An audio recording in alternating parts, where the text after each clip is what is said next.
मैं जिंदा रहूं ना रहूं, जिंदगी में मुलाकात हो ना हो, पहला पैगाम आप लोगों के लिए वो ये है कि अपने बाल बच्चे को, अपनी औलाद को पढ़ाओ। वादा करो पढ़ाओगे। ये भेड़ और बकरी का काम कब तक चलेगा? ये बात आपको किसी ने नहीं बताई। आप वोट करते रहो, वो आपको मुबारक, आगे भी करो, लेकिन अपनी औलाद को पढ़ाओ। वादा करो पढ़ाओगे। तालीम से मनवर करो। बकरियों को बेचो, घोड़ों को बेचो, इन भैंसों को बेचो, इन गांव को बेचो, इस माल मवेशी को कम करो, लेकिन अपने बच्चों को तालीम दो। अगर तालीम दोगे, यही आपके बच्चों की तकदीर और आपके मुस्तकबिल को बचा सकता है। कोई दुनिया की ताकत, कोई मिनिस्टर, प्राइम मिनिस्टर, कोई एमपी एमएलए नहीं बचा सकता। अगर बचा सकती है तो तालीम है, वो बेदारी है। अपने बच्चों को पढ़ाओ, मकीन बनो, एक जगह पर भी सेटल हो जाओ और बच्चों को पढ़ाओ, पहली बात। दूसरा, हक और इंसाफ की लड़ाई लड़ना, अपना अपना अपना पुख्तगी के साथ लड़ने के लिए तैयार हो जाओ। अरे यार, हम तो पैदा ही मरने के लिए हुए हैं। हमारी जिंदगी की शुरुआत तो मौत पर होनी है। ये शक है इसमें कोई? अगर कोई शक है तो बताओ। हम और हम मरे, फिर हम जिंदा हूं, और जब हम जिंदा हूं तो फिर हमारी जिंदगी चले। शहादत की ख्वाहिश हमारे दिल में है। यहां की एडमिनिस्ट्रेशन को हम बताना चाहते हैं कि एक को शहीद करते हो, हम हजारों शहीद होने के लिए और अपने मुल्क के लिए तैयार हैं। तैयार हैं? बिल्कुल तैयार हैं। सरहदों पर तैयार हैं, हर जगह तैयार हैं, इसमें कोई शक है? तीसरी बात, बड़ा सख्त मैसेज है, लेकिन आप तक पहुंचाना चाहता हूं भाइयों, नौजवान साथियों, सुन लो। चापलूसी छोड़ो। जो तुम्हारे समाज के अंदर चापलूस बैठे हैं ना, वो तुम्हारे सबसे बड़े दुश्मन है। वो अफसरों की चापलूसी करते हैं, वो डीसी की चापलूसी करते हैं, वो तहसीलदार की चापलूसी करते हैं, वो एक डीएसपी की चापलूसी करोगे तो आपको कितने मिलेंगे? आपने कभी नहीं देखा होगा हमें किसी डीएसपी के साथ फोटो खिंचवाते हुए। ये बात कड़वी है, लेकिन आपके मुस्तकबिल और तकदीर को बदल सकती है।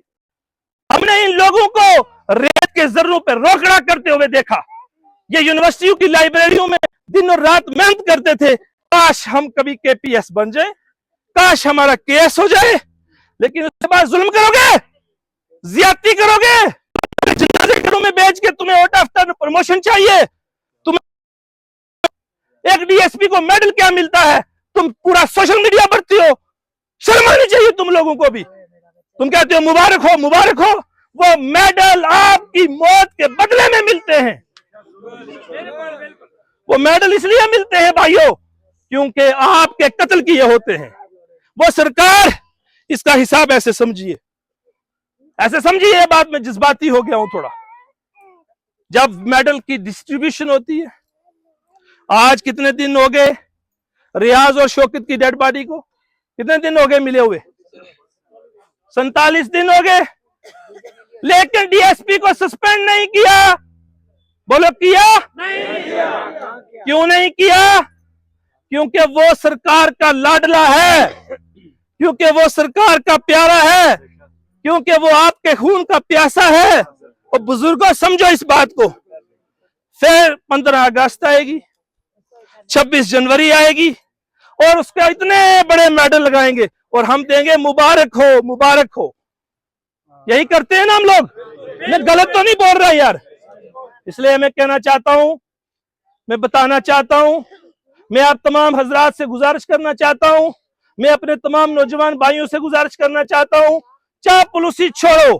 करो वादा, चापलूसी छोड़ोगे? चापलूसी छोड़ोगे? अगर चापलूसी छोड़ोगे तो रियाज और शौकत की तरह आपकी लाशें घर में नहीं आएंगी। इनको सरकार ने अपॉइंट किया है और सर्विस बुक में लिखा होता है सर्वेंट। ये आपके सर्वेंट हैं, चाहे वो आईएएस हो, लिख ले आईएएस। अगर मुझे कहे कि वो सर्वेंट नहीं है, किसका सर्वेंट है? Public servant. तुम पब्लिक सर्वेंट को सर पे बैठाओगे और पब्लिक रिप्रेजेंटेटिव में फर्क होता है। एक एक पॉइंट की एक इंटरप्रिटेशन है। पब्लिक सर्वेंट को सर पे बैठाओगे तो कत्ल मिलेंगे, इंसाफ नहीं मिलेगा। क्या होता है? मैं कहता हूं suspension is not a punishment. क्यों नहीं आपने सस्पेंड किया? क्योंकि वो लाडला बच्चा है, साहब के लोगों को मारा है, इनकाउंटर का पैसा, हर चीज के लिए पैसा, कोर्ट प्रमोशन, ये सारे मामले होते हैं जो मैं कहना भी नहीं चाहता। कुछ तालिब ने ठेका लिया, सिर्फ तालिब ही लड़ाई लड़ेगा, गुफ्तार ही लड़ेगा, सुरजीत मेरा भाई लड़ेगा, इसका मैं बड़ा शुक्रगुजार हूं। बडाल के उस दूर दराज इलाका से यहां तशरीफ लाए। जाहिद ने ही लड़ाई लड़नी है, इमरान ने ही लड़नी है, और ताहिर मुस्तफा राही ने लड़नी है। अरे नहीं, हर आदमी को अपनी लड़ाई खुद लड़नी पड़ेगी, और इस लड़ाई के लिए तैयार हो जाइए।